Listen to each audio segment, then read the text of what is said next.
It was a single light, so small, so distant on a far mountainside, like a star that had landed on the slope, that woke me from my drowse as we traveled the line from Sion to Brig, through the plain, everything white, everything cold. The train was dark around me, and outside was night, deep night, the kind of night you only get in the mountains, where the darkness is absolute, where you can't see there are mountains at all, that there's a world. And then this light, one single window in a house I couldn't see because the night was so dark, because the mountain was so black. Only the light I could see, thin as a needle, like a thought, like a wish from the past. And with that light came a memory, suddenly, completely, a whole memory. A voice from a time 60 years or more before, from when I was still young, when grandfather was still alive. I was only a boy then, very young, perhaps 8 years old, perhaps 9, and grandfather must have been 80. Grandfather took me on a journey, on a train. I remember the sound of it, the smell of steam and oil, and we traveled through the Alps, perhaps on this same line or another like it, but it was similar. It was the same country, with the same mountains, the same peaks in the distance. And grandfather showed me a village, high up on a mountain, so high that you'd think the houses might tumble into the sky, that they were already halfway to the clouds. The village was small, only a dozen houses perhaps, or 15, with stone roofs, dark red, like blood, like the dried blood of hundreds of years. And grandfather said, in a voice that was sad, that this village was nearly abandoned, that the people had gone, that only the old ones were left, people like him, who didn't want to leave anymore, or couldn't. The village, he said, would soon have no people at all, because all the young ones were leaving, going to make money, going to the cities, going to live the way the world lived. I remember the houses as they stood in the moonlight, almost like ghosts, like something from another life, an older life, a life that no longer existed. There was an inn there, grandfather said, a large house with a veranda where you could eat and sleep, where old men sat and played cards, where I imagined the warm rooms. There was a small church, old, very old, perhaps hundreds of years old, perhaps 500, with a bell tower that reached up into the night. There was a school, an empty school, grandfather said, because there were no children there anymore, because all the children had gone, every one of them. The houses, I still see them so clearly as if it were yesterday, had small windows, very small, narrow, to keep the warmth in, to keep out the mountain wind, to keep the cold outside. And in some windows, in very few, there was light, soft, warm light, that you could see from far below. Those were the old people, grandfather said, the ones still living there, still keeping watch, still not gone, still unable to go. Grandfather told me he'd known this village as a young man, that he'd been up there long before the people started leaving, perhaps 50 years before, perhaps even longer. In that village, he said, in a voice that was far away, the whole world lived. There were herders there, he said, who drove sheep to the high pastures. There were cheesemakers, men with great hands who turned milk to gold. That's what grandfather said. There was a blacksmith, an old man with a beard like snow, who made horseshoes. There was a baker's wife who baked bread every day, village bread that smelled of resin. There was music there, grandfather said. There were festivals, when the cattle came down, when autumn came, when people celebrated the good harvest. There was life there, a hard life, but a real life. But time had changed everything. The mountain became too isolated, the world became too fast, the railway came, the motor cars came, and the young people didn't want to live on the mountain anymore, didn't want to work so hard, didn't want to be alone so far away. They went down to the valleys, to the cities, and they never came back, not really. I asked my grandfather if we could go up there, if we could visit the village, if we could meet the herders, the cheesemakers, the baker's wife. He shook his head very slowly, gently, as if he wanted to tell me something sad. "No," he said. "No, that wasn't possible. Not by train, not on this night, not at this time of year. The village could only be reached by a footpath, a mountain path, a difficult path, a path that wasn't easy, that was dangerous. And the road," he said, "the old road, the paved one that used to be, was now almost gone, overgrown with grass, with wild grass, with nature taking it all back, taking it all again." So we sat together, grandfather and I, both suddenly small, alone in the dark train, and we stared up at the village, glowing ever so faintly in the distance, in the night, in time. And I saw the few lights in the few windows, and grandfather took my hand, took my small hand in his large, warm hand, and said nothing more. There was nothing left to say. Understanding was enough. Many years later, as an adult, I tried to find this village again, to see it once more. I went up, with difficulty, over the overgrown path. I searched. I asked old people in the valleys below, people who still remembered. They knew of the village, yes, they'd known it. They knew the stories. But they told me it was now completely empty, that the last people had gone, that only the houses remained, empty houses, silent houses, ruins. Some houses had fallen in, I was told, simply collapsed, returned to earth. Some had been taken over by wild animals, by foxes, by marmots, by ravens that nested where people had lived. The old church still stood, I was told, but cracked, crumbling. The bell tower was old, very old, nearly rotten, and one day it too would fall, would collapse, would turn to rubble. The inn, that inn where the men played cards, where I'd imagined music and laughter, that had fallen apart. That was ruins, that was the past, that was gone.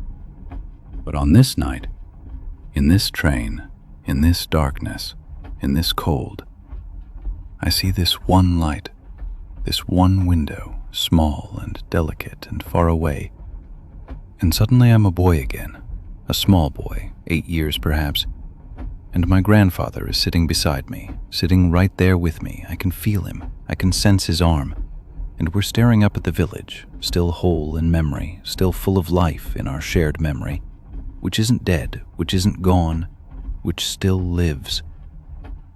The light in the window. Whose window is it? Whose light is it, so small, so delicate, so lonely?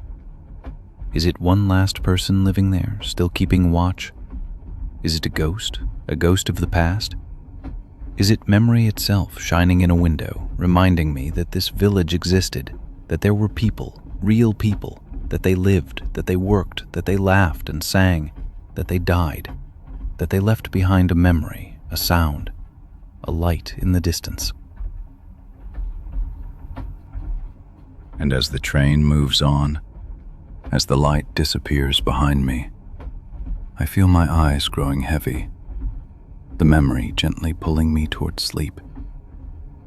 The abandoned village sleeps now too, sleeps beneath the snow, sleeps beneath the stars, sleeps in the depth of time, where old places sleep, where old lives sleep.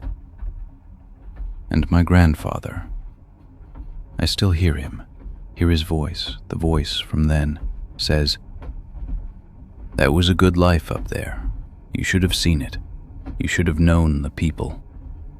And I sink down, down, into a sleep that tastes of mountains, of old stone, of empty rooms, of a light in the distance that calls to me, that welcomes me, into the past that isn't finished, never finished, warm still, always warm, like home.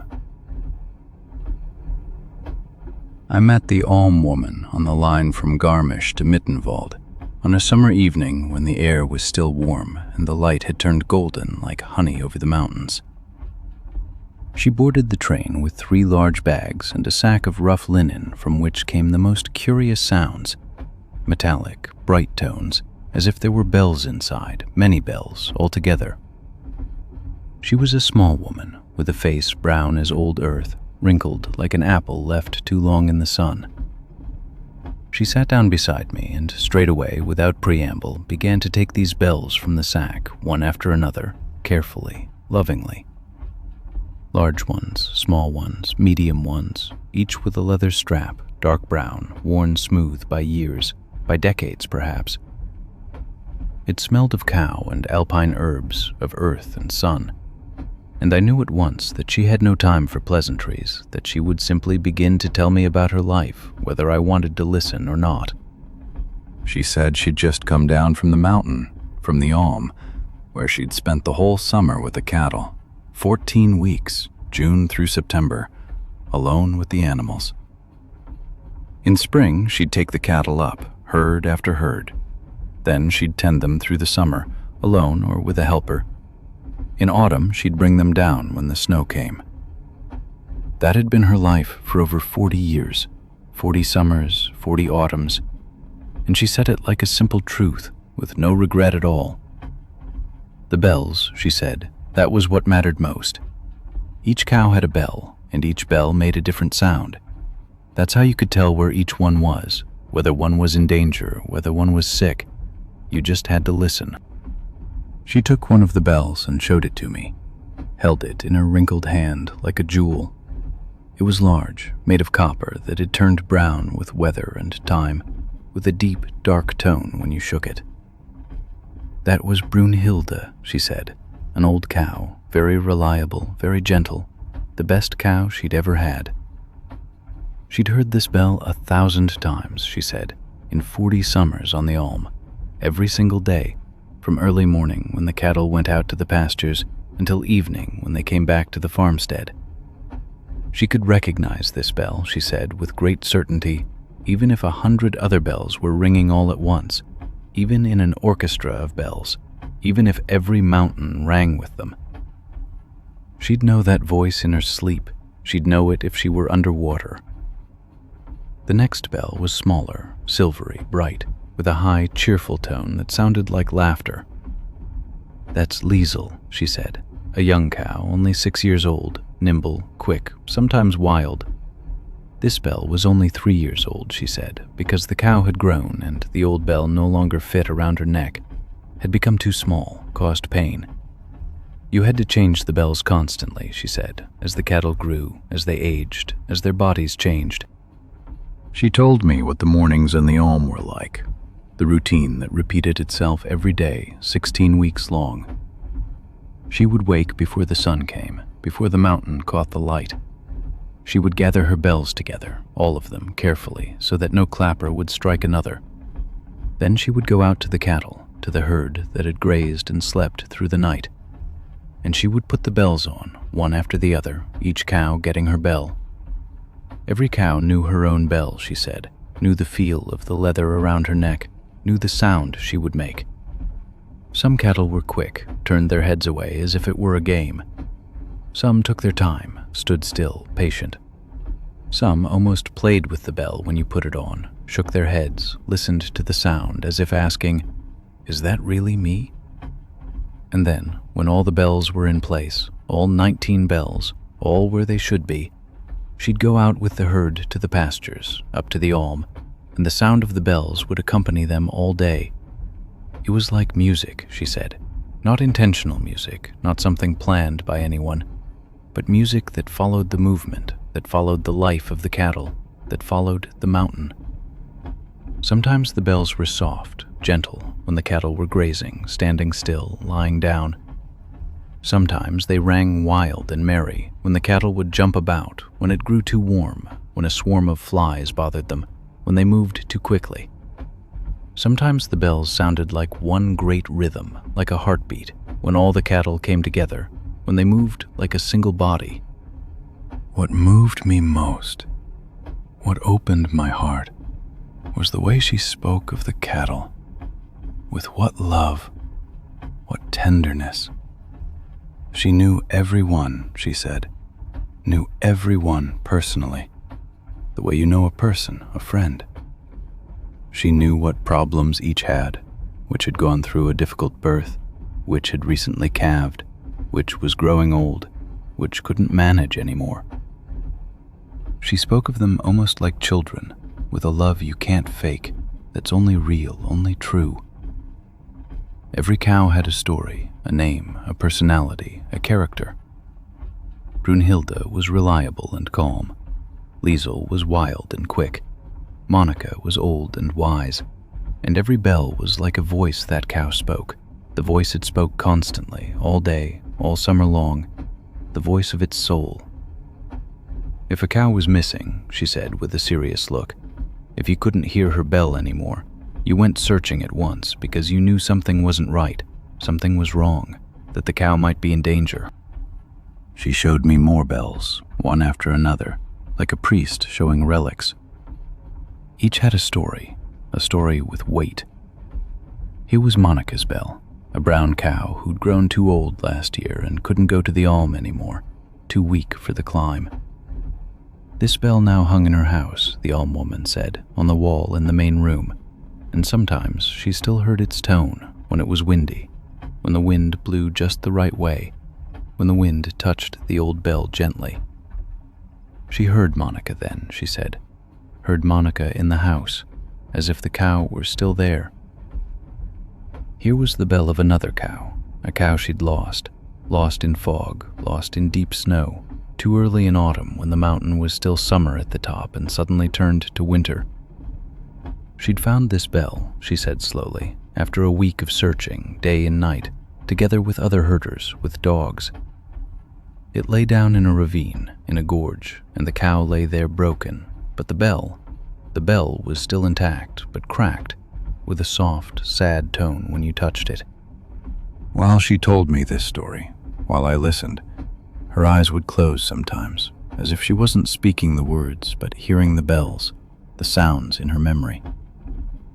She said that this year, this summer, might be the last, that the years were getting harder, that her body no longer wanted what her heart wanted. She'd grown old, 70 years, 3 more and a few, and the Alm needs someone young, someone with strength, someone with speed. But she couldn't imagine stopping, not really, not in her deepest heart. These bells, she gestured to the bundles in her hands, these bells were her whole life, all her years. The cattle were her whole life, the mountain was her whole life. Without all of it, who would she be then?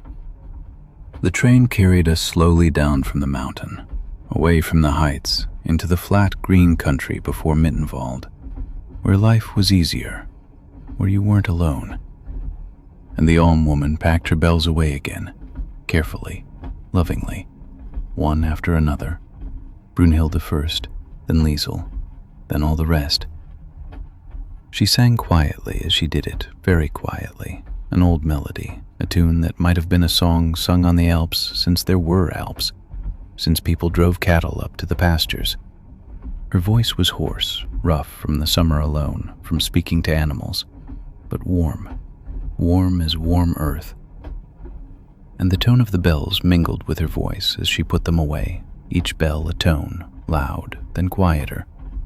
It was like a farewell, I thought, a farewell for this summer, even though they weren't going away, the bells. Not really, not for long. They'd be back on the mountain next summer, back around the cattle's necks, playing the music again, ringing and chiming and singing all through the night.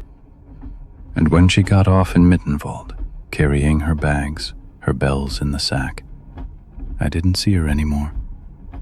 I saw only the bells, the tones that hung in the air behind her, that rang on inside me long after she was gone.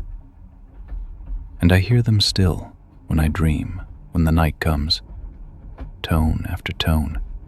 Brunhilde, Liesel, all these cattle, all these alms, all these bells ringing still in the distance, warm, near, deep, high, and everything becomes one great sound that lulls me into sleep. I met the Old Mountaineer on the journey down from Zermatt to Visp. coming slowly down through the mountain landscape, which was autumn, red and gold and dark brown. Red like blood, gold like life, brown like earth. He sat opposite me, a large man, perhaps 75, perhaps older, with eyes that were blue like glaciers, like ice that's thousands of years old. His hands were large as shovels, like tools, like hands that grasped rock, that pulled people, that held ropes. He wore a dark suit that fit well, quite an elegant suit, but his hands told a different story. They were dark brown, wrinkled, with deep lines like mountain slopes, with scars, with the marks of a life lived outdoors, high up, on the mountains, on the glaciers, on the ridges, where the wind tears at everything. He looked out the window the whole time, and I could see he wasn't merely looking. He was seeing something I couldn't see. A story in every mountain, a memory in every ridge. I asked him what his profession had been, and he said, without looking at me, without turning from the window, that he'd been a mountaineer, that he'd spent his whole life bringing people to the mountains, to the Matterhorn, to Monte Rosa, to Dom, to all the high, great peaks, 50 years, perhaps more. His voice was calm, but with a depth that showed these years weren't simply years, but life. Then he said that he was retired now, that he didn't go up anymore, that he couldn't. His body wouldn't cooperate anymore, he said. His knees didn't support him anymore. His heart wasn't strong enough, his breath not long enough. But, he said then, and then he looked at me with those blue eyes that shone like glaciers. But the mountains aren't retired. The mountains haven't grown old. The mountains are exactly as they've always been, young as ever, cold as ever, large as ever. Only I have grown older. Only I have grown weaker. The mountains are still waiting. It was a strange way to say it, and it touched me deeply. This truth, this melancholy in his voice. He told me what it was like to lead people to the mountains, year after year, peak after peak. What it was like to walk over glaciers, over crevasses where you could fall, where death waited. What it was like to walk narrow ridges where there was room for only 1 foot, where a mistake wasn't forgivable, where a mistake was death. He said it wasn't physical strength that mattered most. No, how many strong men had died, how many young, muscular men lay in crevasses. It was patience, he said. It was knowledge. It was love for the mountain. This unconditional devotion, almost like reverence. You had to love the mountain, he said, to be able to respect it, to live with it, to work on it. You had to understand that the mountain was older than you, older than all humanity, older than any civilization. That the mountain had its own life, that the mountain breathed, that the mountain decided who could go up and who couldn't. The mountaineer, that wasn't a man pulling people upward. That was a man who listened, who heard the mountain, who asked the mountain who could go up today, with good conditions, with good weather, with good fortune. He told me about the moment when you were up there, when you stood on the summit, when the whole world lay beneath you, small, unimportant, almost a toy world. When you were alone with the sky, alone with the clouds that were beneath you, not above. He said that moment was everything, the goal, the meaning, the whole life. All the effort, all the fear, all the pain, they vanished in that moment, as if they'd never been. You stood on the summit, a point on a great mountain, small, so small, but large at the same time, because you were up there, because you'd made it. You were alone with the sky, alone with time that didn't matter, alone with God, perhaps. You were alone with an understanding, deep, that you were part of something much larger than yourself, that humanity was small, that time was small, that everything was small except the mountain, except the sky. Some people wept on the summit, he said. Some laughed, some prayed, some cried out. But everyone changed. Everyone was different. Everyone was larger. Everyone was stiller when they stood on the summit, when they came down. That was the gift of the mountain. The mountain gave you something, something you couldn't buy with money, something you couldn't earn through work. It was simply there on the summit, waiting, ready, to show you who you really are. Now, he said slowly, now I can't go up anymore. My knees say no, clearly. Every morning they say no. My breath says no because the thin air is too thin, almost too dark. My eyes say no because the altitude makes it so I can't see properly, so the world blurs. And my hands that were large like shovels, they shake now, shake for no reason. The mountains are too high for an old man, too strong, too unjust. But, he said, and his voice grew even quieter, I sit here in the train and I see the mountains outside, all these mountains I know, that I've loved. And I'm still up there, still on the summit, still in that moment, in that pure, perfect moment where everything made sense. The memory hasn't grown old, hasn't grown weaker. The memory is always young, always brave, always up there on the summit, with the whole world, all of humanity, beneath me, small. And that's enough. That's more than enough. That's everything I need to go on living, to know that I lived, that I was up there. As the train descends, ever deeper, as the mountains grow smaller, as we go into the valley, into the warm plains, into the world, I think of all the people, hundreds, perhaps thousands, that this man brought to the summits, of all the moments up there, of all the changes he brought about, without knowing it, without intending it, simply through his presence, through his knowledge, through his love.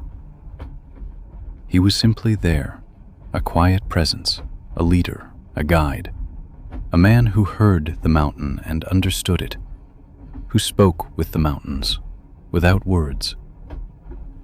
And now he sits, quiet, still, and looks out at the mountains he sees from the train that he can no longer reach, but that he still sees, still hears in his heart, still feels in his bones, in his hands, that still know how to climb.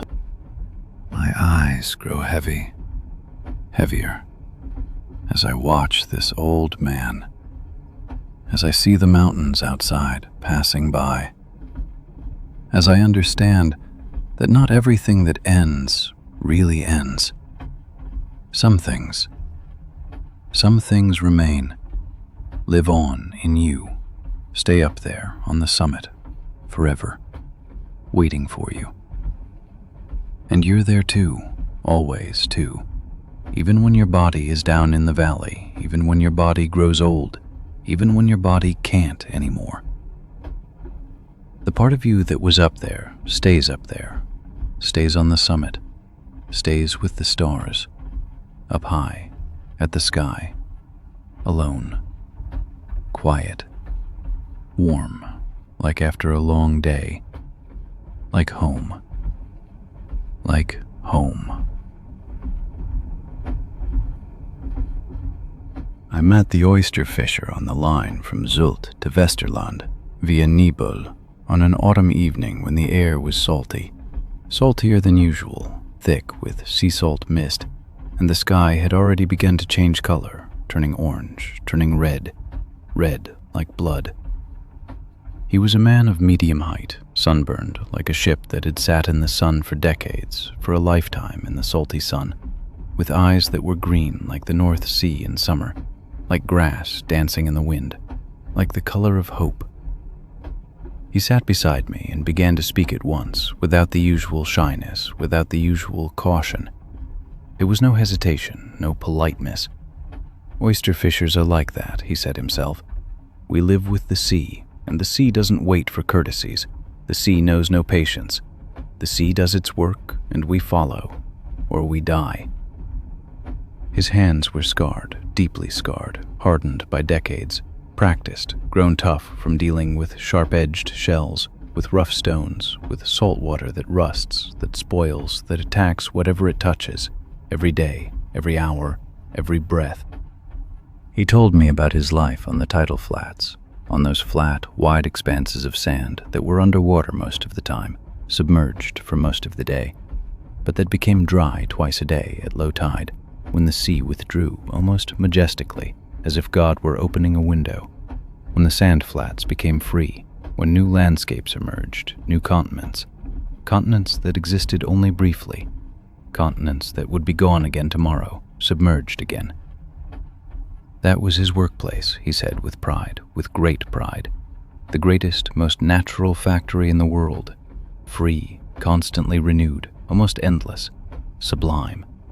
Only limited by tide, only determined by moon and time and patience. The oysters, he said, and his voice changed, became deeper, respectful. The oysters aren't easy to find. They're masters of hiding, of camouflage. They sit beneath other shells, beneath algae, beneath stone and black mud, everywhere and nowhere. You have to know them, you have to understand, you have to know where they love, where they prefer to live, where the current brings them, where the water is salty enough, where the rocks have the right warm temperature. He'd learned these places in 40 years of work, knew them like a man knows his own home, knows his own body, knew every corner, every nuance, every season, every change, every secret. The smell of salt water grew stronger as we drew near Zult, as we approached the sea. I asked him how long he'd been an oyster fisher, and he said 36 years, started as a boy, before he even had to shave. His father was also an oyster fisher, and the father before that, back to some great-grandfather whose name he didn't even know. The family, the tidal flats, the sea, those were one, he said, all together, mixed, interwoven, like the oysters interwoven with the mud. He didn't know how to live any other way, he said, couldn't imagine it. The flats were his classroom, his church, his home. The flats had taught him everything he needed to know. The rhythm of life on the flats, that was something I didn't know, something I could barely understand. Something outside my normal experience, as distant as another planet. Ebb and flow. Those two simple words determined absolutely everything. Work, sleep, eating, intimacy, dreams, thoughts, everything. You weren't free, not really. Not the way city people were free. Not the way people today imagine freedom is. You were a slave to the sea. Servant to the moon, which controlled the tides, which commanded without asking, whose orders you had to follow because that was the law. But that wasn't meant bitterly, not with resignation, not sadly, not in despair. No, that wasn't the tone at all. On the contrary, said the oyster fisher, with genuine passion in his voice, a passion that was old, 100 years old. That was the only true freedom, the only real freedom. Freedom from decisions, whether one should do this or that. Freedom from the restless, greedy, neurotic striving for new things, for better things, for different things, for more. You worked when the ebb came, with full strength, with great purpose, with a purpose that couldn't be bought. You rested when the flood came, completely, totally, absolutely, without guilt, without modern neurosis. That was enough. That was all you needed. That was the whole life, and that was more than enough. He described to me the moment when the oysters came from the mud of the flats, from the darkness, from the depths, when you pulled them up with blue, muddy hands, when you cleaned them, when you opened the shell, carefully because oyster shells were sharp, cutting, because the oysters wanted to resist, because they didn't want to die, which I could understand. But that too was rhythm, he said passionately. That too was a proper, real life.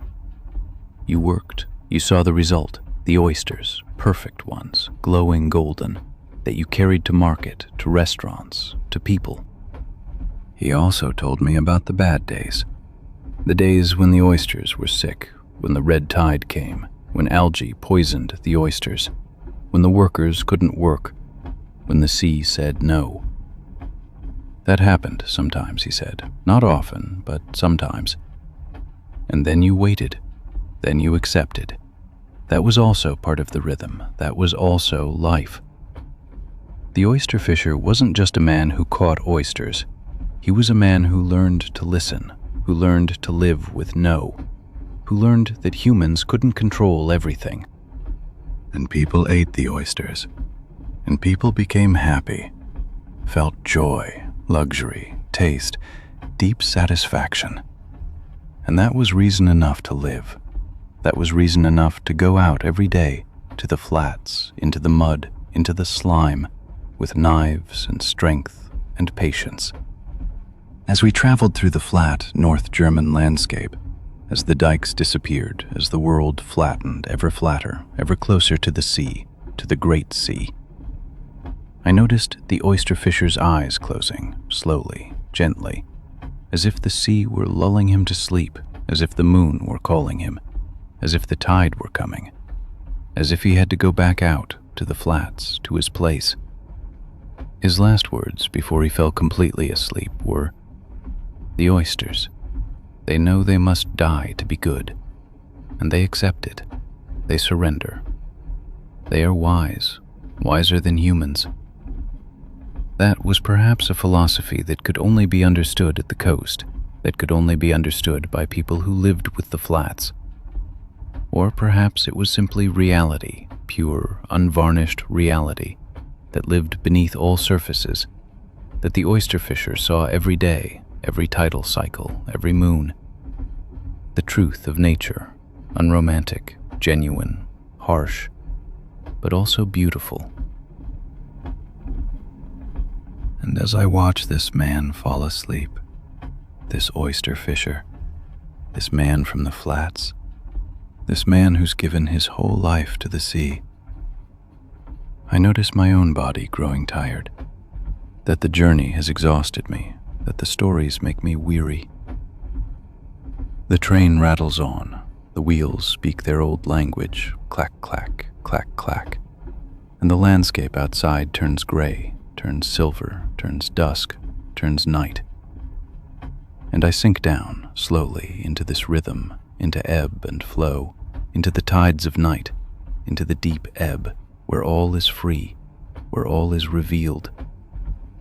I see the oyster shells in front of me, opening slowly, ready to give part of themselves, ready to be good, ready to become part of humanity, ready to sacrifice. And I am the same.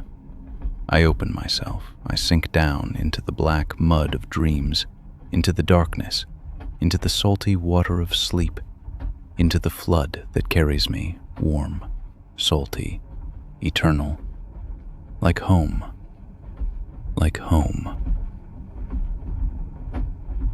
I met the widow on the line from Stralsund to Greifswald on an autumn evening when the wind was already cold, bitterly cold, cutting cold, cold like a knife through flesh. The colors of the landscape outside grew ever darker, grayer, sadder.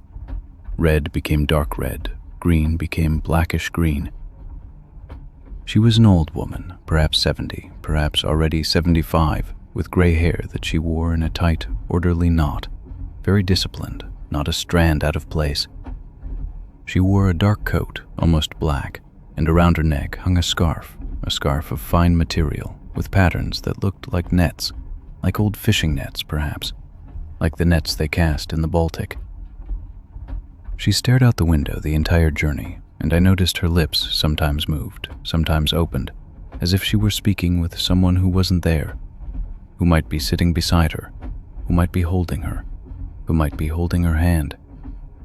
When I asked her very carefully, not knowing if I should ask, if everything was all right, she smiled sadly, and said she was returning, that after a very long time, after years, she was returning to a place she'd almost forgotten. a place she hadn't visited since her husband died. She told me, slowly, with many pauses, that she'd lived on the coast for 40 years, 40 full years, a whole lifetime, on a Bodden, a shallow, wide, brackish lake that lay between the island of Hugin and the mainland. There, she said, there was everything I ever needed, everything a person needs to live. They'd lived there, she and her quiet husband, in a small house painted red, red like a heart, red like love, red like blood. They'd had a large garden, lush, almost wild, where herbs grew, many herbs, thyme, oregano, dill, chives, everything the family needed, everything that grew and thrived in the salt air. And they'd had a boat mooring, a private, idyllic spot by the water where his boat was, her husband's boat, an old fishing boat with a white sail that was white as snow. He was a quiet man, very quiet, not unfriendly, but quiet in his soul.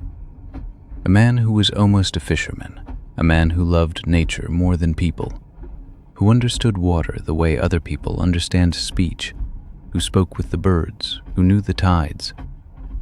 And she loved him for it, loved his silence, loved his knowledge, loved deeply that he was simply there every morning when she woke, always there, every evening when she wanted to sleep, always there, warm, quiet, present. But then he died, she said, without drama, without pathos, simply as a bare fact, as if she'd said the sun goes down, that the seasons change, that people age. He was old, not very old for a man, only 60, but his body was tired, completely exhausted by years of work, by years on the water, by years in the cold, in the sun. His heart didn't want to go on, said his doctor after examinations. His heart was tired. His heart gave up. They'd had 40 years together, 40 summers, 40 winters, 40 springs, 40 autumns, 40 years of his silence, 40 years of his hands that were always making something, always busy, always working, always creating. And then he was gone, simply gone, and she was left alone, completely alone. And the house was empty, emptier than ever, and the Bodden was still there, but without him the Bodden was only water, only an empty, grayish-green, melancholic expanse, without life, without meaning anymore, without his boat that no longer sailed out, that no longer caught the wind. She moved away, she said, away from the Bodden, away from that red house, away from the air she loved, to the city, to her daughter, into a new life, into a small, cramped flat, where there were many people, where there was always street noise, where there was traffic, where there was life, but not the life she wanted. She couldn't stay alone at the Bodden, she said, not in the empty house, not without him, not without his hands, his voice, his presence. But always, she said, always in the morning, when she woke, when she opened her eyes, before she got up, before the day began, she thought of the air at the Bodden, what the air was like, cold and salty, how it smelled of dew and of fish and of life, of real life, how the air smelled like home, like him, like his body, like love. And today, she said, today I'm going back after so many years, only for 3 days, only to see if the house is still there, if it's still red, if the garden still grows, wild grows, if the Bodden is still as beautiful as in memory, as in the nights when I dream of him, when he still comes to me in dreams. I asked the widow if she was afraid to go back, if she was afraid that everything had changed too much, that the house wasn't as it was in her memory. She thought for a long time before answering. No, she said then, I'm not afraid. If everything has changed, if the house has fallen apart, if the garden has run wild, then that's all right. It just means that he too, that the Bodden too, has surrendered to time, that places age too, that locations pass away.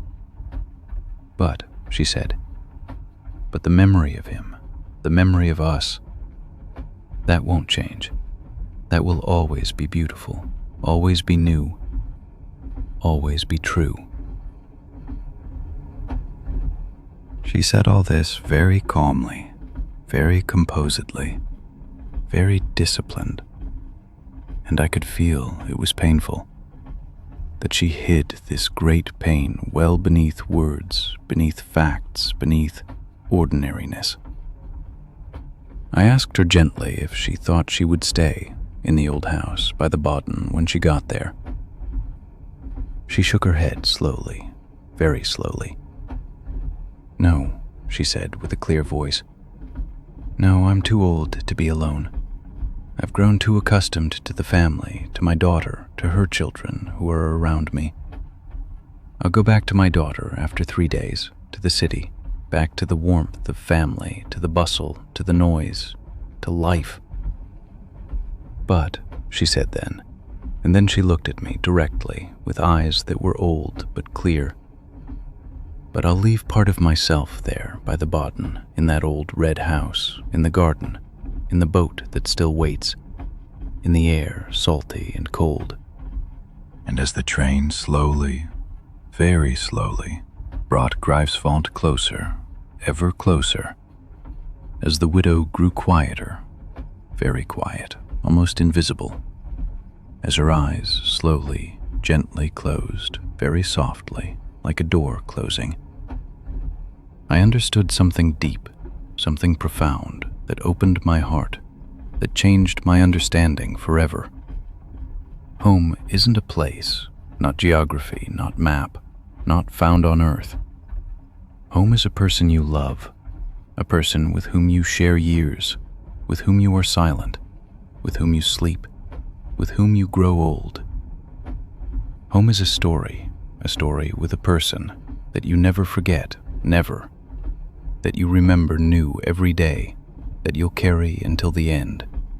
And when that person is gone, then home is gone too, but not completely gone, never completely gone, not really, but transformed, completely transformed into memory, transformed into grief, transformed into melancholy, transformed into love, into pure, unsullied love, unshakable love, that's still there, everywhere, that will always remain. As long as we still breathe, as long as we still think, as long as our heart still beats, as long as we still dream, as long as we live. I met the sailmaker on the journey from Kiel to Rendsburg on a spring day when the sea was visible on the horizon, dark blue and promising. He was a tall man with broad shoulders, like a ship himself, with hands that bore scars from decades of needle and cloth. His name was Helmut, and he told me immediately about his workshop, a small place in Kiel where he made sails, where he lived and shared the art of sailmaking, passed it on to anyone who would listen, to anyone who could understand. He described to me how a sail wasn't simply cloth and seams. A sail was an art form, a science, a labor of love. You had to know how cloth responded to wind, how seams held, how the shape of the sail helped the ship go faster, sail higher, dance better on the water. Every day someone came to his workshop, someone with a torn sail or someone who needed a new one. And he, Helmut, he made the sails, with love, with patience, with knowledge he'd learned from his grandfather, and whose grandfather had learned it from his 100 years back, always back, into a time when people still understood that the best things were made by hand, with heart. The craft of sailmaking was an old art, he said, an art that would soon die out if more people didn't learn, if more people didn't understand that fast isn't always better. Modern sails, made of plastic, of synthetic materials, they work, yes, they're strong, yes, but they have no soul. A cotton sail, a linen sail, that has history, that has blood, that has life in it. When you touch an old sail, you can feel 100 storms in it, 1,000 journeys, all the ships it has carried, all the people who have worked on it, all the dreams that have been dreamed under that sail. Helmuth told me about his first workshop, small as a cupboard, in Kielgarten, where he'd started as a young man. His father had taken him there, I thought, every morning at 6 o'clock, and shown him how to test the cloth, how to feel with his fingers whether it was good, whether it would hold. For decades he'd done the same thing, every day putting his hands into cloth, into linen, and feeling, sensing which fabric was right for which ship. A fine racing yacht sail needs different fibers than a large cargo ship sail. A sail for small boats is light and delicate, like a bird, while a sail for large ships must be heavy and strong, like a fortress. Each has its own life. Helmuth knew them all, could tell them apart in the dark, just by touch, just by the knowledge of his fingertips. He also told me about his hands, about the scars that covered them everywhere. Each scar was a mistake, a lesson.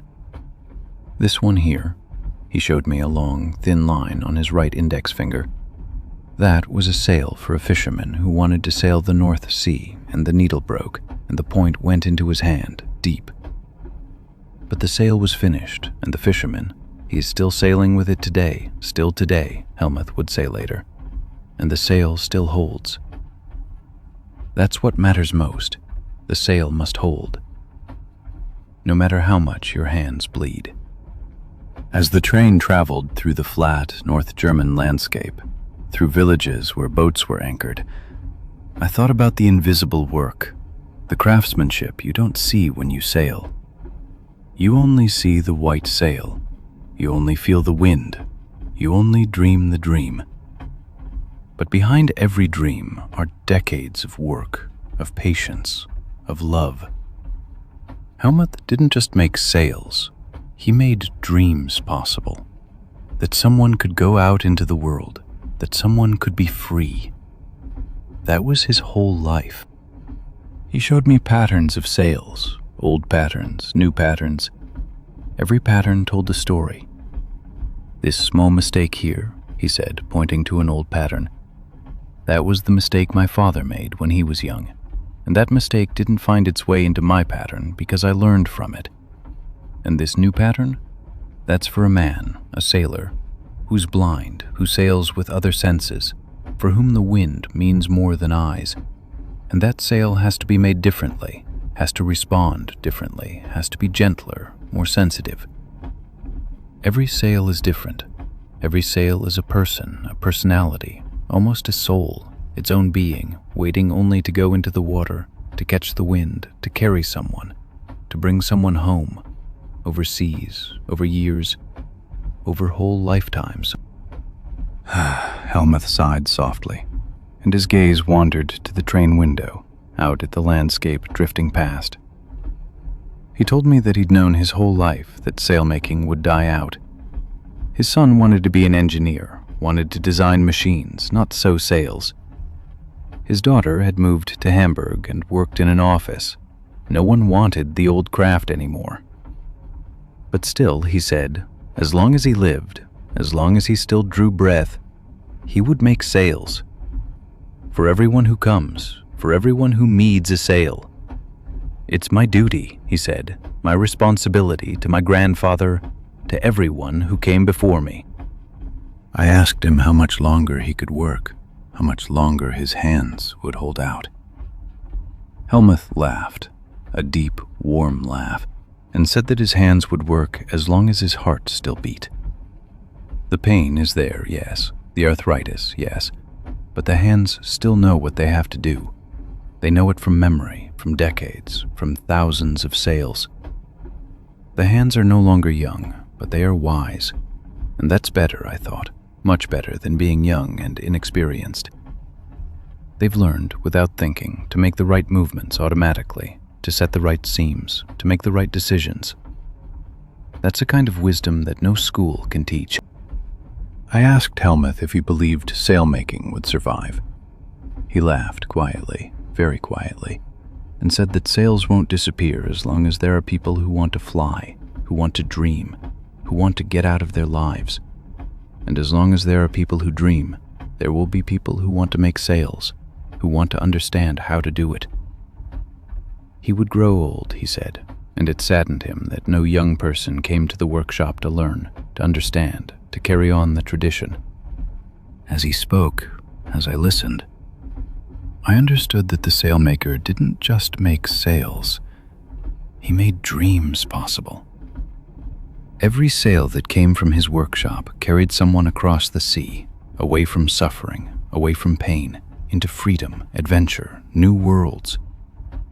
And he knew that, felt it, lived it daily in his hands, in his work. Before Helmuth fell asleep, he told me one more thing about a special sail he'd made in his later years. A young girl had come to him with an old ship left to her by her grandfather, a small wooden boat that had almost rusted away. The girl wanted to restore the boat, wanted to sail it like her grandfather had before. Helmuth made her a sail, worked on it for weeks, with all his experience, all his love. And when the girl sailed out on the sea for the first time in her life, the sail full of wind, Helmuth knew that was his legacy. Not the profession, not the tradition, but the fact that he'd helped people find their dreams. And as the train traveled toward Rendsburg, as Helmuth fell asleep, his large hands resting quietly on his lap, I noticed that sails are still everywhere, everywhere, in all people who dream, who want to fly, who want to get out into the world. And the sailmaker, he makes these sails for everyone, for each person, as long as the workshop still stands. Forever, warm, safe, free, out into the world. I'm at the Lighthouse Cook on the journey from Cuxhaven to Bremerhaven, on a winter evening when the weather was already rough, when the wind rattled at the window. He was a man of about 60, with red cheeks, like someone who spends time outdoors, like someone who knows the sea air, who's breathed it daily for years. His hands were large and rough, like ship's rope, and his shirt still smelled of salt water and fish. And he told me immediately about his home, not on land, but in a lighthouse in the North Sea, on an island that was isolated, completely alone, with the sea all around. He spoke with pride, like someone doing something important, carrying responsibility, being needed. He was the cook for the lighthouse keepers, he said with pride. He cooked for 3 men who worked there, who lived there, far from the world, far from people. Every day he prepared meals for them, breakfast, lunch, dinner, all on an old wooden stove that was as old as the lighthouse itself. The lighthouse. It had been built 100 years ago, perhaps more, and it still stood, strong, still shone its light out into the night every evening, warned the ships, kept the ships safe. The colors of the kitchen were dark brown from decades of smoke, of steam, of life. Everywhere hung pots, pans, everything you needed. And he, this man with red cheeks, he was the heartbeat of this kitchen, the center of this island, the reason the lights kept burning. The lighthouse cook spoke of the storms he'd experienced, storms so violent that the lighthouse swayed, moved like a tree in the wind. And then he cooked anyway, cooked for the keepers who had to go out into the storm, to check the lights, to warn the ships. What you cooked in such moments, he said, wasn't important. The warmth was important. The food was warm, it was there. It was comfort in the darkness, in the storm, in the night. Warm food, warm tea, warm bread.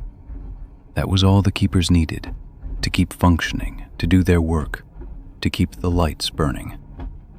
He told me about a particular night, a January night, when the storm was so strong that the waves washed over the island, when the water foamed against the windows of the lighthouse.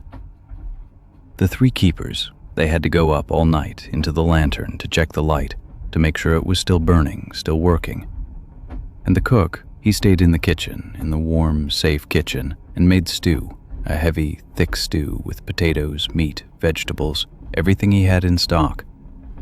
Every hour he gave one of the keepers a bowl when they came down for a few minutes into the warmth, to strengthen themselves, to breathe, not to lose hope. And on that night, he said, he understood that his job was more than cooking. His job was rescue, was hope, was love. The lighthouse kitchen was small, very small, but it was his whole cosmos. An old stove made of cast iron, a table, a few shelves with supplies, everything he needed to live. And he didn't need much, he said. A few potatoes, some fish from the fishing boats that sometimes passed by, some milk, some butter, some flour. With that, he could work wonders, could make magic in his little kitchen, could nourish the souls of the keepers, not just their stomachs. They came to him not just because they were hungry, but because they sought warmth, because they sought home, because they needed a feeling that something else still existed in the world besides lights and storms and loneliness. And he, this simple cook, he was the sun for them, was the light for them, was hope itself. And otherwise his life was lonely, very lonely. The lighthouse was far from the world. There were no visitors, there were no guests, there was no one, only the 3 keepers and then him, the cook. But he liked this solitude, he said. He needed it. Out on the lighthouse, far away, he could think, could dream, could forget his old life, the city, the hectic pace, the people who talked too much. Here, in the lighthouse kitchen, he could be silent, could cook, could work with his hands, could be useful. The lighthouse cook sighed, and his gaze became drowsy, dreamy. He told me he'd been there for 20 years, 20 years without a holiday, without free time, without the normal things normal people do. But he regretted nothing, he said. In the city he'd lived, married, 2 children, a business, everything that's normal. But one day he understood that all that wasn't for him, that he needed something else. He left the city, left his family, came to the lighthouse. Was that selfish? Perhaps, he said. But here, on this tower, he could finally breathe, could finally be who he really was. And the keepers, they understood that. They never asked him why he was here, what he'd left. They knew that every man on a lighthouse was here because he'd left something behind, because he wanted a new start. That was the unwritten secret of the lighthouse, that people came here to flee, to find themselves, to become new, to finally find peace. And he, the cook, he was the anchor, was the reason they could stay, why they could endure, why they went back up into the lantern every night, to wash the lights, to maintain them, to warn the ships, to fulfill their promise. As the train traveled through the dusk, as the lighthouse cook told me more stories about his work, about the years on the lighthouse, I realized that some people don't seek company, they seek purpose. And this man, this cook, he had found his purpose. In the warmth he created, in the food he cooked, in the lights that burned every evening. Because he'd nourished the keepers, strengthened them with warm food, with warm drinks. Perhaps, I thought, these lights weren't really from the lighthouse. They were from his hands, from his kitchen, from his love that lay in every pot, in every spoon, in every moment of work. The cook also told me about the quiet days, about days when there was no storm, when the sea was calm, like green glass, smooth and peaceful. On such days, he could go out to the island in the morning, could breathe the air, could watch the seabirds, could simply exist without working, in peace. But even then, even on these quiet days, he knew that the keepers were up in the lighthouse, that they were waiting, that they needed his strength, his food, his presence, that they needed him to keep functioning. And so he always went back to the kitchen, always cooked, was always ready. That was his life, and it was a good life, he said with certainty in his voice.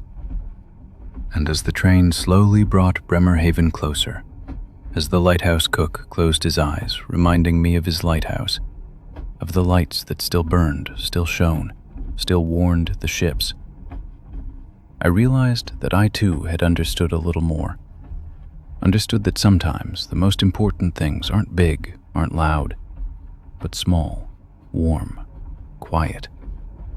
A plate of warm food, a light in the night for those who need it. And that this man, this cook on his lonely tower, he was just as important as the great light above, was just as necessary, was just as needed. Warm, bright, safe, always, always. I didn't meet the boat. I met only the man who sat beside it, on the journey from Rostock to Warnemünde, on a quiet evening when the moon lay over the water, silvery, calm, infinite. The man was old, perhaps 90, perhaps older, bent by the years, by the burdens he carried.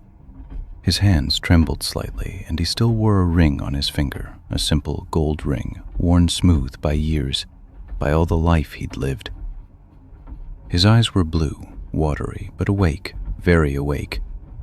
He told me about his boat, not with words, but with his voice, which was far away, which was in another time, which lived only in memory, the voice of a man who'd said all he wanted to say 1,000 times, but it still wasn't enough. The boat, he said, his boat, was a small fishing boat, painted red, red like blood, red like love, red like passion. It was about 6 meters long, not big, not imposing, but for him, it was the greatest thing in the world. He'd been young, he said, had been 20 years old, and he'd had dreams of sailing the Baltic, over the water, out into the world, out into adventure. With a friend, he'd bought the boat, with all their savings, with all their love, with all their hope. They'd restored it, had painted it themselves, red, and then his friend fell in love, went away, left the boat. And the old man, then still young, then still a man with dreams, he stayed with the boat. He laughed, he said, "No problem, I'll sail alone." The boat was his dream, his life, his heart that was outside his body, that waited on the water for him to have adventures together. But then came the war, he said, and the dreams died, fell into the water, drowned. The war was brutal, and he was forced to leave the boat, to forget the boat, to live with it, that his boat, his red boat, lay in the harbor while he was gone, while he fought, while he lived and died all around, while others died, while he survived, while the war raged. And after the war, the boat was still there, still red, still waiting, but he couldn't go back. The time had passed, the dreams were dead. He wasn't a young man anymore who could dream. The old man sighed, and his eye grew moist. He told me that the war had taken him away, not just physically, but in his spirit too. 3 years he was gone, 3 years in a camp, 3 years without the sea, without the boat, without hope. His mother had died while he was gone. His best friend had fallen. And when he finally came back, when he finally lived, the world was different. He was different. The boat was still red, but for him, everything had turned gray. Gray and sad, gray and old. He told me that he'd tried. A year after the war, he'd gone to the harbor, had looked at the boat, had laid his hand on the hull, had tried to find the dream again. But the dream was gone. The young man who dreamed of adventures, that man had stayed in the war, had never come back. The man who came back to the boat was someone else, someone with scars, with fear, with emptiness. And so he left the boat, went away, started to work, married, had children, lived his life, but always with the thought of the red boat that waited in the harbor for a young man who would never come. 60 years have passed since then, said the old man. 60 years. And I still sometimes go to the harbor, not often because the memory is too painful, but sometimes, when the pain is bearable, I go there. I go to our place, our mooring place. And the boat is still lying there, old, rusty, the red paint almost completely gone, but still red, still recognizable, still waiting. The wood has become rotten, and I think if I were to touch it, it would break, it would crumble to dust. And I always imagine, that somewhere on this boat there still lives a young man with dreams, a young man who wants to fly, who wants to conquer the Baltic. But that man is not me. That man is not me anymore. That man died in the war, died in the camp, died in time. And now, he said, now I sometimes go to the harbor, to the place where the boat still lies, where it's grown old, where it's rusting, where the paint is peeling. I look at it, and I remember the young man I was, the man who could dream, the man who wanted to live, who wanted to fly over the water. But I'm not that man anymore. That man is dead, is past, is gone. And the boat has grown old too, has grown tired. It never sailed out, it never caught the wind. It only stood there and still waits for a man who no longer comes. My wife, he said. She knew about the boat, of course she knew it. She came with me sometimes to the harbor in the early years when the wound was still fresh. She told me I should forget it, that I should move on with my life, that the boat was only wood and nails. And she was right, technically she was right. But technique has nothing to do with the soul, does it? The boat wasn't just wood. It was a door that never opened. It was the world that didn't belong to me. It was the freedom I never got. My wife, she was a good woman. She understood eventually that I needed this pain, that I needed this dream to exist, to live, to know that there were other lives too, other versions of myself that never became real, but that still lived in me. And now she's dead. My wife, 5 years ago now. And our children, they're grown. They have their own lives, their own dreams. And I'm alone. And I go to the harbor, and I look at the boat. My grandchildren, they've sometimes suggested to me that I repair the boat, sail it once more while there's still time. But I can't. It's not the boat that I fear. It's the memory of the man I could have been, of the dreams I could have fulfilled. The boat, it's not my boat anymore. It's the memory of my young man, my lost dream, my lost life. While the moon stood in the sky, while the train traveled through Rostock, while the old man laid his hand on the window, laid it on the cold glass as if he could touch the boat, I realized that sometimes dreams aren't fulfilled. Sometimes we have to let them go, have to give them back to the sea, to time, to possibilities that never opened.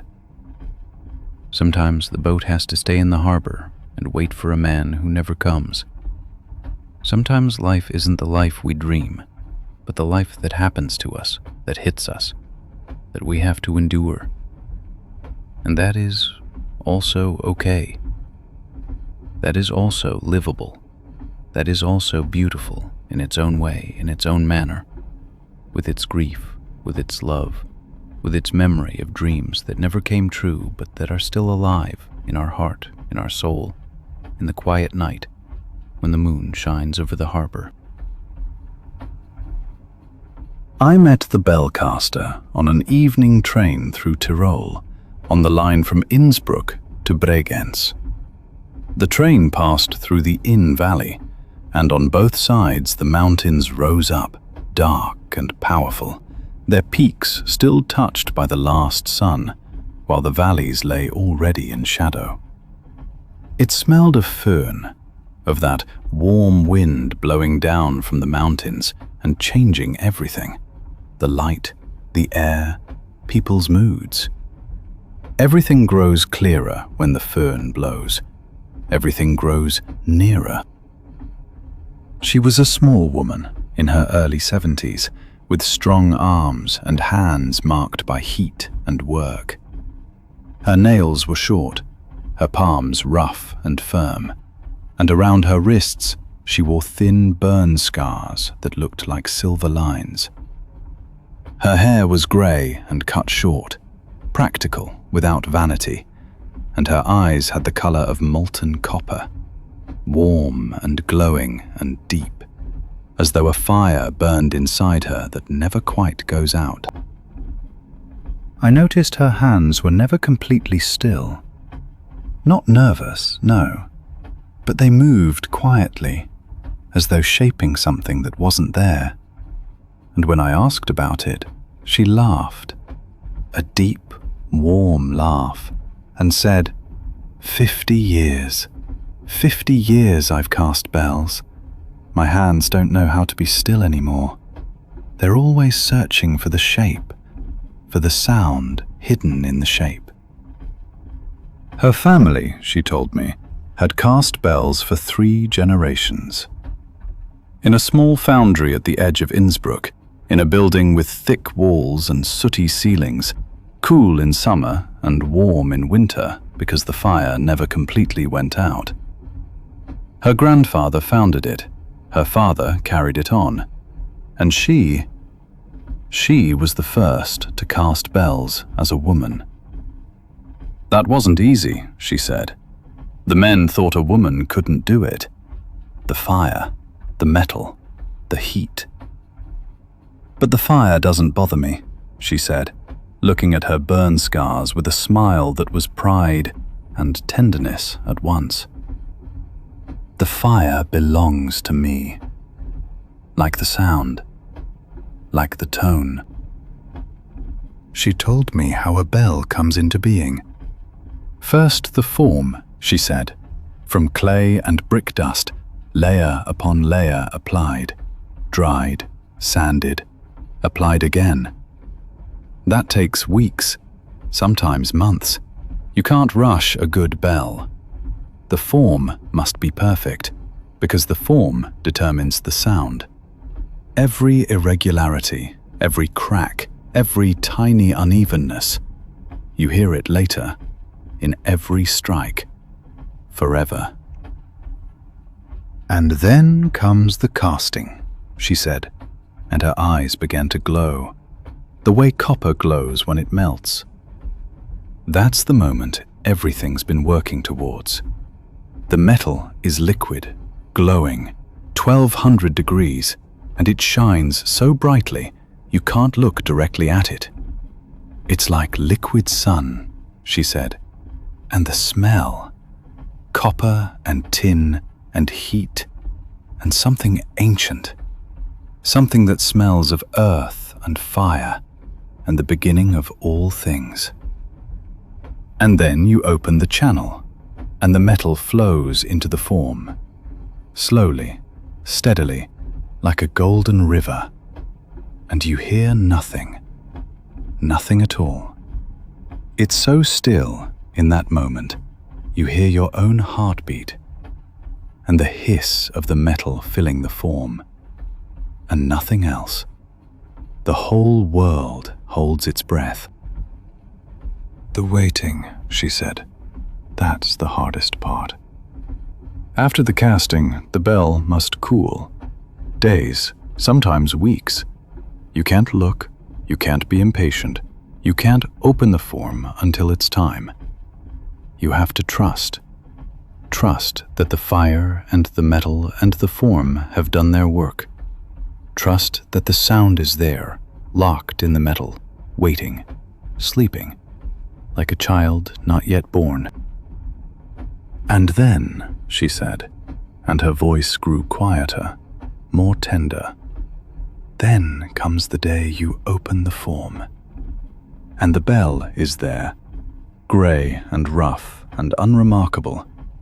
It doesn't look like anything special, just a piece of metal. But then you take the clapper and you strike it for the first time. And in that moment, you know everything. You know whether the bell succeeded, whether the sound is pure, full and warm and carrying, or whether something's missing, a harmonic, a vibration, a soul. Because a good bell has a soul. You can't explain that. You can only hear it. I asked her what she meant by soul, and she was silent for a while, gazing out the window at the mountains, now almost black against the dark sky. And then she said, "Every sound carries a soul. That's what I've learned in 50 years. A bell isn't just metal. It's the sum of everything that's gone into it. The hands that built the form, the fire that melted the metal, the air that surrounded it as it cooled, the silence in which it waited. All of that is in its sound. All of that vibrates when it's struck. And that's why no two bells sound alike, because no two have the same story." She told me that sometimes she goes to the foundry at night, when everything's still and the fire only smolders. Then she stands among the finished bells, the large and the small, and touches them with her fingertips. And she can feel the sound, she said. Not hear it, feel it. Through the skin, through the bones, through the heart. A vibration so quiet that only someone who's spent their whole life creating sounds can feel it. A vibration that says, "I'm here. I'm ready. I'm waiting to sing." She got off at a small station whose name I didn't catch in the rattle of the wheels, took her bag, nodded to me, brief and warm, and walked into the evening. A small woman with strong hands and fire in her eyes, who'd spent 50 years creating sounds that carry across valleys and across years and across generations. Every sound carries a soul. I think of that when I hear bells. In villages, in cities, in the mountains. I think of her hands, which were never still. Of the fire that never quite went out. Of the moment when a bell is struck for the first time and carries its voice into the world. The train carries on, and the rattle sounds like a distant bell strike, quiet and steady and carrying. My eyes grow heavy, and I hear the sound, that deep, warm humming of metal, vibrating through the night, through the mountains, through me, until it becomes one with my breath and my heartbeat and the rhythm of the wheels. I met the mushroom gatherer on a train from Bayreuth to Marktredwitz, on a route that runs through the Fichtel Mountains. It was early morning, the sun was just breaking over the ridges, and the train was still very empty. He sat by the window, wore an old green waistcoat with many pockets, and in front of him on the seat stood a large wicker basket full to the brim with mushrooms. As I boarded, I could smell it at once, not unpleasant, but earthy, damp, of forest, and the particular aroma of autumn mornings when the dew still lies on the leaves. I sat down across from him, and he looked at me with a smile I immediately tried to understand. His eyes were bright, almost transparent, and it seemed as if he'd just woken up, not from sleep, but from a kind of dream in which he'd been moving about all night.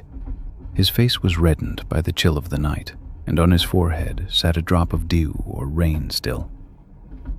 His hands were brown with earth and from much grasping, and his fingernails still carried the damp earth of the forest. I asked him if he'd been out long, and he nodded slowly, still smiling. "Since midnight," he said, "since I could still see the stars.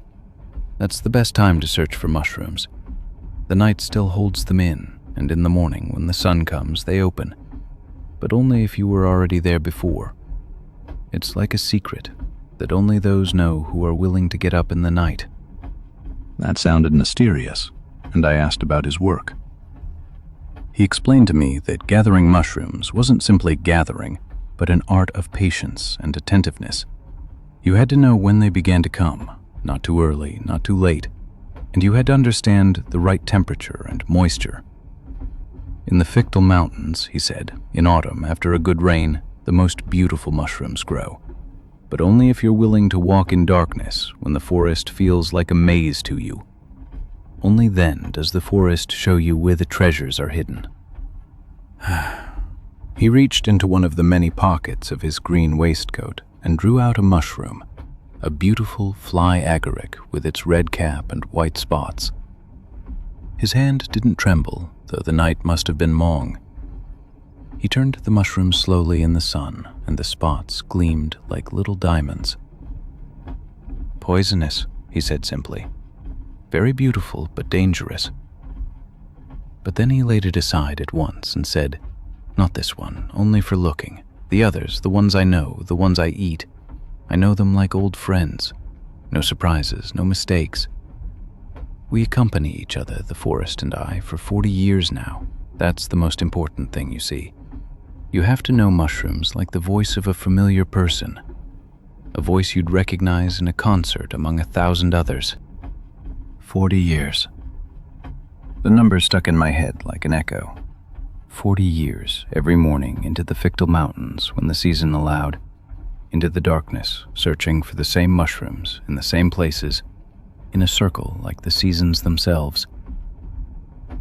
I asked him whether it wasn't monotonous, whether you wouldn't eventually get tired of it. And he looked at me for a long time, very long, as if the question came from a completely different world, from a world he'd long since left. "Monotonous?" he said slowly. "That's the secret few people understand. The forest isn't monotonous. The seasons aren't monotonous. Every night is different. Every morning shows me something new. A new moss on a stone, a new way the rain fell, a new stillness. But it's old. Everything old. And that's where the beauty is. The beauty of repetition. That's where the rest is. The rest you can't find anywhere else." He opened his large basket slowly and showed me the mushrooms he'd gathered.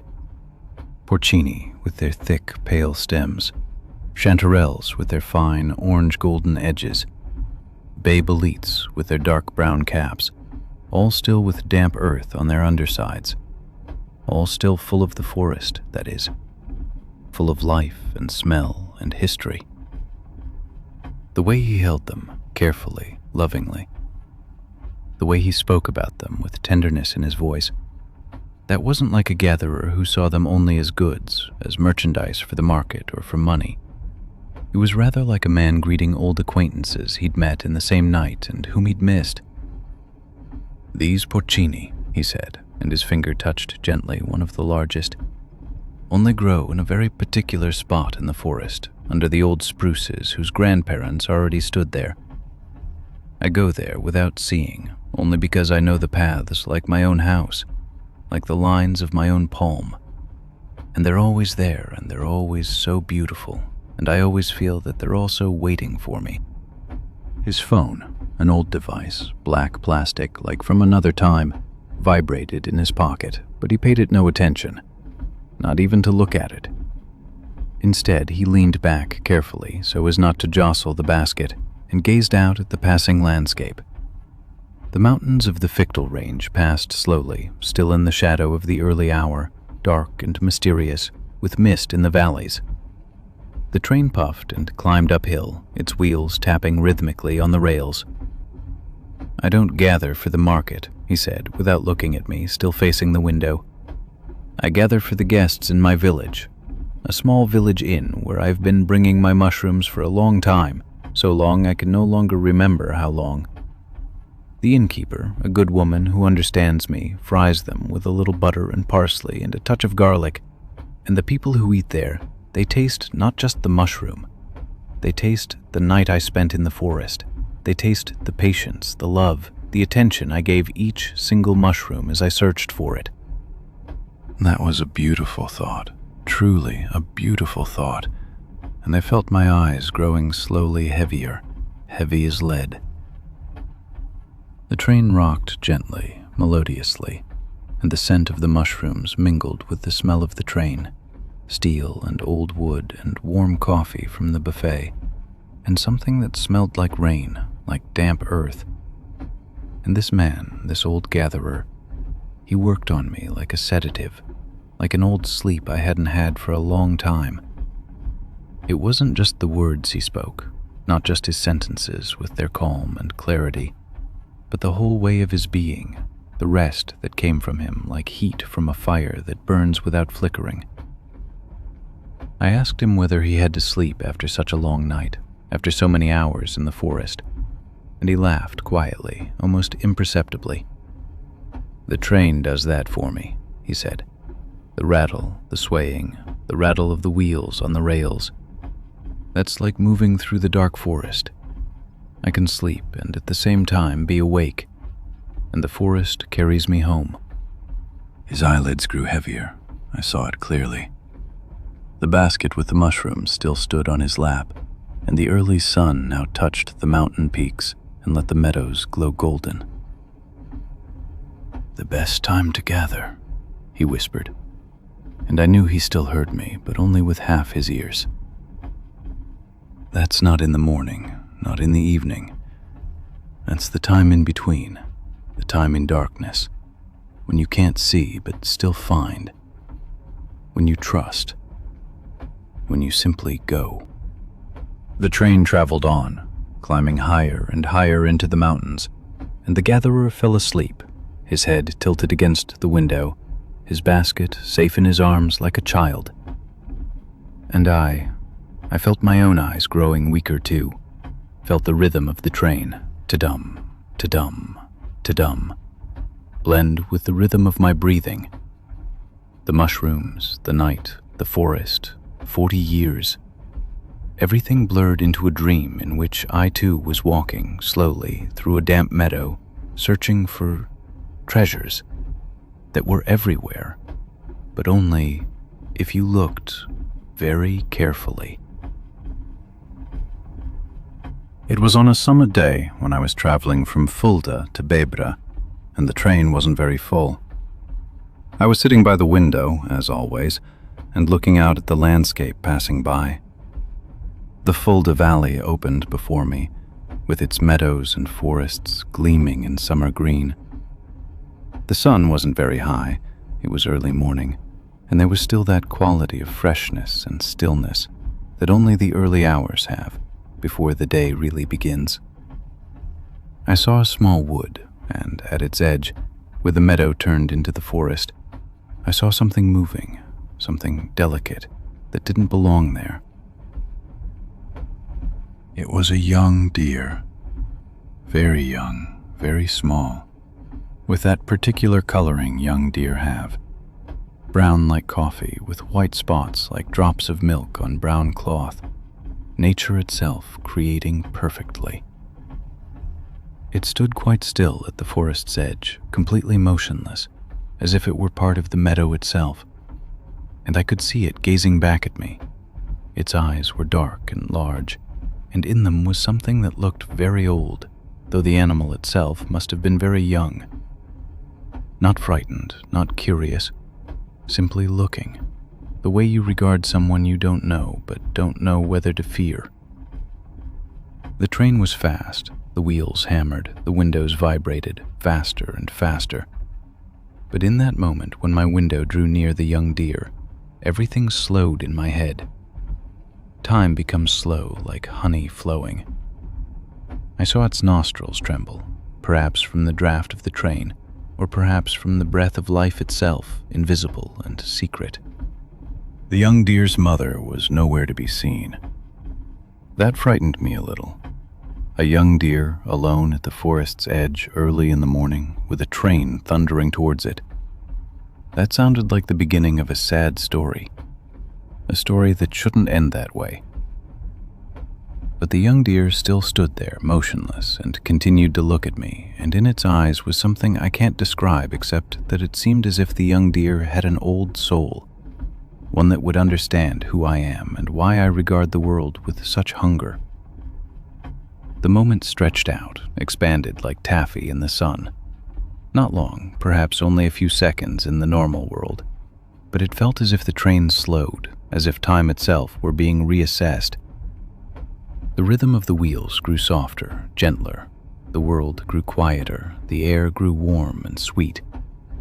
And then it was over. The train drew past, faster again, time accelerated, and the young deer was no longer visible. I leaned out the window as far as I could, heavy in heart and head, but it was gone. Only the meadow remained, green and endless, only the forest with its dark secrets, only the stillness that had stayed behind like a voice that was spoken and couldn't be called back. But I couldn't forget what I'd seen. I couldn't. The way it had looked at me, not with fear, but with a kind of quiet recognition. The way it stood there, so brave and so vulnerable at once, so alone on this meadow and at the same time so secure within itself. It pursued me the whole way to Bebra. I tried to read a book, a thick book with many pages, but the words made no sense. They dissolved like foam. I tried to look out the other window, but all I saw was the image of the young deer overlaying the landscape, that small, delicate image. I began to think like a man who knows he must understand something or he won't sleep. Where the mother could be. Perhaps she wasn't far away, hidden in the forest, behind the trees, watching, keeping watch. Perhaps the young deer wasn't alone as it seemed on this open meadow. Perhaps the mother deer was just a few meters away. The young deer knew perfectly well that it was safe, that it was protected. A hunter once told me this on another train years ago, said that deer have a special form of parenting. They teach their young to hide, to duck, to be invisible, and they leave them intentionally for small moments, for brief times, to teach them independence, to prepare them for the world that isn't always gentle. That was perhaps what I saw. Not an orphaned young deer in trouble, but a young deer learning its first lesson in life, bravely standing at the edge of safety. But it was more than just an observation. It was as if the young deer was telling me something important, something deep. Something about real vulnerability, something about real courage. Not the loud courage, but the quiet. Something about the ability to stand still when the world rushes toward you with all its force.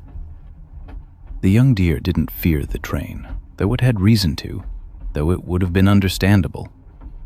It simply stood there, completely present, awake, ready, and trusting that the world would do it no harm. And I thought, how long has it been since I felt that way? When did I last trust so simply, without questions, stand so bravely in my gentleness, so vulnerable and so secure at once?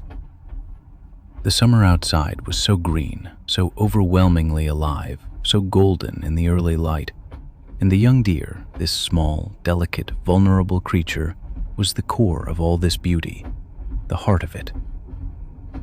There was another passenger who watched me, an older woman sitting directly across from me. She saw how I stared out the window, fixed on something invisible to her. She saw how tears came into my eyes, slowly, involuntarily, and how I didn't wipe them away. She said nothing, not a word, but she smiled. A quiet, understanding smile, not the smile of a stranger, but the smile of someone who also knew what it meant to see such a moment, to feel such a moment. She slowly drew from her pocket an old notebook with detached leather, with many years of reading and writing. She wrote something. I couldn't see what she wrote, and then she quietly, respectfully, pushed the notebook towards me. On it was written in beautiful, old, trembling handwriting, "I saw a young deer at the forest's edge 50 years ago, right on this route, at this very place, and it changed everything. Everything." We sat together, this woman and I, and we didn't say a single word more. It needed no words. It wasn't simply silent silence. No, it was something much deeper. Full understanding. The understanding of two people who had seen the same thing in their different years. The train rushed on. The landscape passed by. Meadows and forests, houses and fields.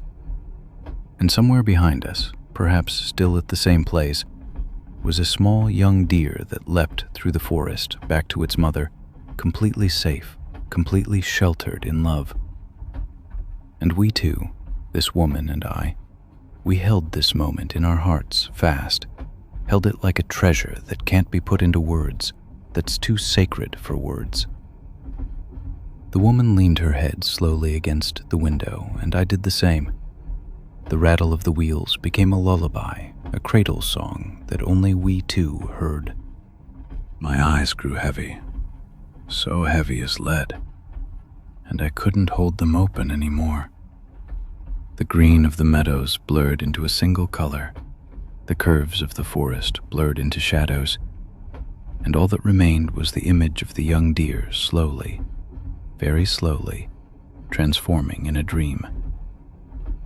A dream in which I myself was a young deer, delicate and vulnerable, but also brave, standing at the edge of a great forest, trusting that everything, absolutely everything, would be well. The mother wasn't far away, I knew it. The sun was warm on my back. Summer was eternal, without end, without worry. And the train traveled on, always on, ta-dum, ta-dum, ta-dum, into the distance, into the light. Slowly now, very slowly, ever slower, into sleep, into the great, warm sleep. I met an old forester on a train from Passau to Zwiesel on the route through the Bavarian forest. It was an autumn day, and the windows showed forests that were changing color, red, orange, yellow, as if an enormous work of art were slowly drying. The forester sat next to me, though I don't know how long he'd been there. He wore a brown uniform, worn but clean, and on his lap lay not a rifle but a thick sketchbook. That surprised me, a forester with a sketchbook instead of a rifle. He was drawing something, and his hands were steady, not trembling, but purposeful, like the hands of a man who knows exactly what he's doing. I asked him respectfully what he was drawing, and he showed me the book, slowly, with a kind of tenderness. They were trees, hundreds and hundreds of trees. Each was different, each with other details. The bark, the different kinds of bark, old and young, rough and smooth, the branches in their complicated patterns, the way the leaves hung or fell, the subtle color of the buds, the places where lightning had struck or snow had lain. Every drawing was a declaration of love. "I've been a forester for 45 years, he said, his voice full of weight. "And I've carried rifles, firearms, my whole life. I've shot deer, wild boar, roe deer, whatever was necessary, or what I thought was necessary back then. That was my task in the world, or so I thought. That's what I was trained for. But then I got older, and the shots became louder in my ears, louder and louder, until I heard them at night. The forest grew quieter, much quieter, and I began to understand that perhaps my task was something else, something completely different." He pushed the sketchbook slowly, reverently toward me, and I turned through it, page by page. The drawings were wonderful, absolutely wonderful. Not artistic in an academic or professional sense, but true, totally authentic, born from a love you could see in every stroke. Each stroke was an act of attention, of love, perhaps of regret, of forgiveness. The pencils were worn, like those of a man who'd spent years expressing his love. "When I stopped shooting," he said, and his voice was so quiet I had to lean forward to hear him, "I began to see. The forest opened to me in a way it never had before. It was as if the shots, not just my own shots, but all the shots, the violence, the control, were a kind of veil, a thick cloth over my eyes that made me blind. And when that veil fell, slowly, layer by layer, I could finally see, really see, what was actually there. The deer I shot 40 years ago, he said very slowly, his voice sounding like earth, like the forest floor. I can still imagine its face exactly. Not blurred by the years, not lost in time. No, it's clear as it was then. I see it every day. Sometimes, when I wake up, the first thing I see is its face. There are moments, long moments, when I think that all my years since, 40 years a forester, 40 years in this forest, that all these years were to understand what I did, to see what I couldn't see, to somehow make amends if such a thing is possible. Not that I could, really. You can't resurrect a dead soul. You can't undo what's happened. But you can change yourself. You can live differently. That's all you can do. I asked him carefully whether his employer, the Forestry Administration, the authorities, whether they really allowed him not to shoot anymore, whether they accepted that. He laughed quietly. "I'm retired now," he said. 2 years now. I'm here on the train because I'm visiting the Bavarian forest to see it one more time, to say goodbye to it before I can't anymore, before my eyes are too weak, my legs too tired. And surprisingly, or perhaps not surprising at all if you think about it, I've learned that many young foresters think the same as I do. They don't want to shoot. They don't want to kill. They want to care for, supervise, understand, educate. There's a new generation of foresters, and they ask questions my generation never asked. Why must we kill when we can also guard? Why control through violence when there's also harmony? The train went downhill, slowly, carefully on the curves, and the forest grew denser, more intense. The colors were supernaturally intense now, more intense than ever at this time of year, as if nature itself wanted to surpass itself.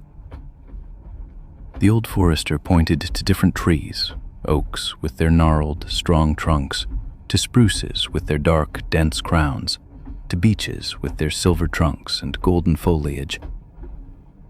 "That beech there," he said, his voice full of tenderness.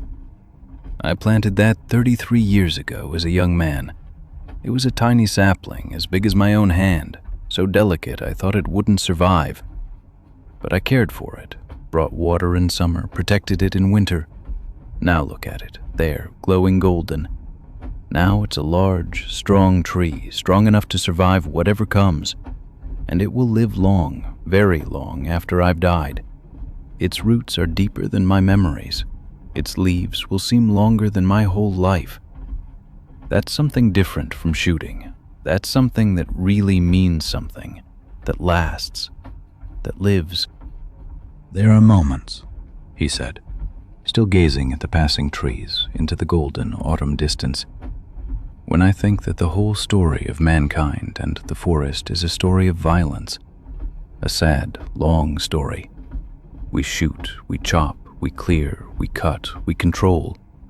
And now, at the end of my life, we're beginning to understand that perhaps we should never have done that. That the forest isn't our enemy, not something we have to dominate or conquer. The forest is our home, our true home. We're part of it, small parts of it, not lords of it, not conquerors. I understood that too late."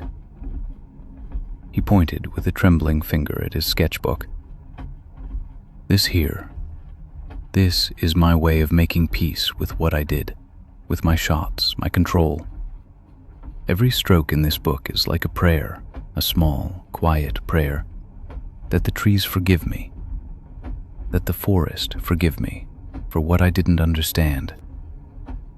His eyes grew weaker, his voice quieter, like a wind that settles. I'm old now, very old. And everything, absolutely everything I want is to see the trees. Just to see. Not to cut, not to shoot, not to control anymore, but just to see and to draw and to give thanks. To be grateful that I can still see them, that I still have time. The forest has taught me everything. Everything I should have known, should have understood. And I'm so grateful that I still have time to understand that before my time runs out, before the darkness comes. The train had become very quiet. The forest outside was golden in the late afternoon light. And the old forester, he leaned his head back against the seat, and his sketchbook lay on his lap, and he was nearly asleep. But before he fell asleep, he whispered, "You know, in the end, it's all quite simple. It's not about rifles or shots. It's only about what you love. And if you love the forest, if you really love it, then you don't want to shoot. You just want to be with it.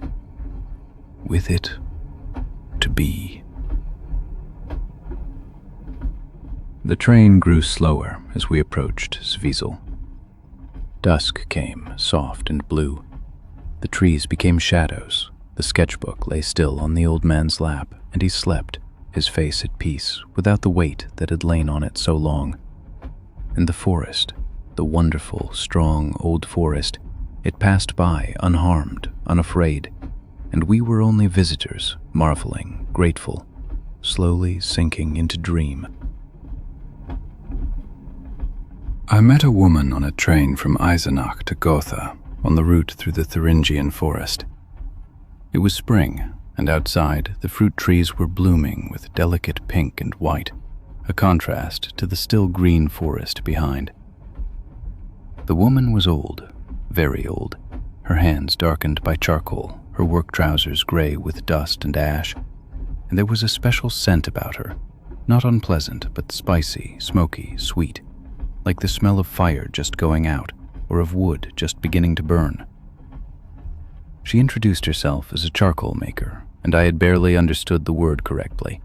A charcoal maker. A trade I thought no longer existed, not in modern times, not in today's world. But here she sat beside me, real, old, wise, full of history. She told me of her work, her eyes gleaming, shining as if from within, from the charcoal furnace she operated in a remote, almost inaccessible part of the forest, far from the city, far from people, completely alone in the green. A traditional furnace, built in mylar form, from large, heavy stones, constructed according to a very special old technique, a method she'd learned from her grandfather, who'd learned it from his father, going back many generations. A technique that was hundreds, perhaps thousands of years old. "You burn wood," she said, explaining slowly, stretching the word. "But not in the normal, ordinary way, not like in a fireplace or a stove. You build a furnace, a large, special furnace. The layers must be exactly right, not too loose, not too tight. And you stack the wood in it with maximum attention and love, plank by plank, log by log, with special openings for airflow. And then you make a small, very controlled fire on top, at the summit. A fire you have to watch very carefully. And then you have to wait, for days, sometimes 3 weeks or more. The wood, the oak wood, the beech wood, slowly becomes charcoal. Not to ash, not to soot, not to dust, to charcoal, to the best, purest charcoal. The furnace must always breathe, she said, and her eyes lit up, intense eyes, as if an inner fire illuminated her from within, shone through her. And the charcoal maker, or in my case, the charcoal woman, must breathe with the furnace. You're not simply the craftsperson, you're the partner, the keeper. You go there every single day, sometimes several times a day, to check on the furnace. You check the temperature, not with a modern thermometer. No, that's a thing of people who don't understand. But you check it with all your senses, with your whole body, with your eyes, with your ears, with your nose, with your skin. You smell the wood when it starts to burn, that special smell. You hear the crackle and sizzle and roar. You see the color of the smoke, whether it's thin or thick, whether it's bright or dark. And you know. The body knows. The years of experience, all the years at this furnace, they tell you what's right, what's wrong. The modern world forgets such things, she said, and there was no complaint in her voice, no bitterness, rather a deep, sad acceptance, the wisdom of someone who'd lived many decades. People want quick answers, quick processes, quick results. Everything must be efficient, productive, make money. But charcoal making, that's not efficient. It can't be efficient.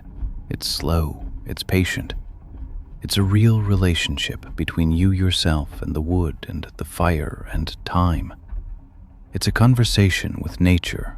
You can't speed it up, no matter how hard you try. You can only respect it. You can only show that you understand it, that you're willing to be slow. She drew very carefully a small piece of charcoal from her pocket. Smooth, absolutely black, darkest black, perfectly formed, like a small work of art. This here, she said, and held it to the light from the train window, became charcoal from wood last summer, from old oaks and beeches that had fallen in autumn after living 100 years or more. It took a total of 8 months for this charcoal to be perfect. 8 long months, checking every week, nearly every day. 8 months. And then it sold. Not much, not for very much money. Prices are weak for charcoal makers these days. Artists buy it, painters, drawers, people who still understand that good charcoal matters. Some old restaurants in the city buy it for their grills because the charcoal gives a special heat. A few people still understand that this charcoal, this handmade charcoal, is better than the industrial. My grandfather, she said, and her voice became very soft, very warm, like charcoal that glows, was also a charcoal maker. He was a charcoal maker his whole life. My father didn't want to be. He wanted to be a teacher instead in the city, a regular job. But I understood it once, from the beginning. At 10 years old, when my grandfather took me to the furnace for the first time, I understood that this would be my life. This wasn't ordinary work. This was a way of being, a way of living. It was as if the forest itself spoke to me, or the furnace itself. This is your destiny. The furnace will be your teacher, your home. Your life will be charcoal. And I said yes, without hesitation. There are only 3 charcoal makers left in the whole Thuringian forest, she said, and her voice was heavy, full of concern. 100 years ago, 150 years ago, there were hundreds. The forest was full of charcoal makers, full of furnaces, fire in the forest every night. Now there are only 3 of us, 2 old men and me. Old people, all 3. When we're gone, when we die, this trade will be gone, over, forgotten. Everything we know, all the techniques, the secrets, the secret ways, the experience that says when charcoal is perfect, everything will be gone. The young people have no time for such things. They have other things, mobile phones, internet, careers in the city, quick money. They see no beauty in this slow work. But you see, she said, and now there was a deep, warm smile on her face, a smile that came from hope. Sometimes we get a visitor, a young person who's curious, who wants to see the work, who asks real questions. And I show them the furnace. I tell them the story of my grandfather, the story of this family, the story of this craft. And sometimes, not always, but sometimes, rarely, but it happens, I see their eyes begin to shine, to glow, like my own eyes glowed when I was 10 years old at the furnace. And I think, Perhaps this young person will understand. Perhaps they'll see that it's not just work. Perhaps one will come who's ready, and it will go on. The tradition won't die. That's my hope.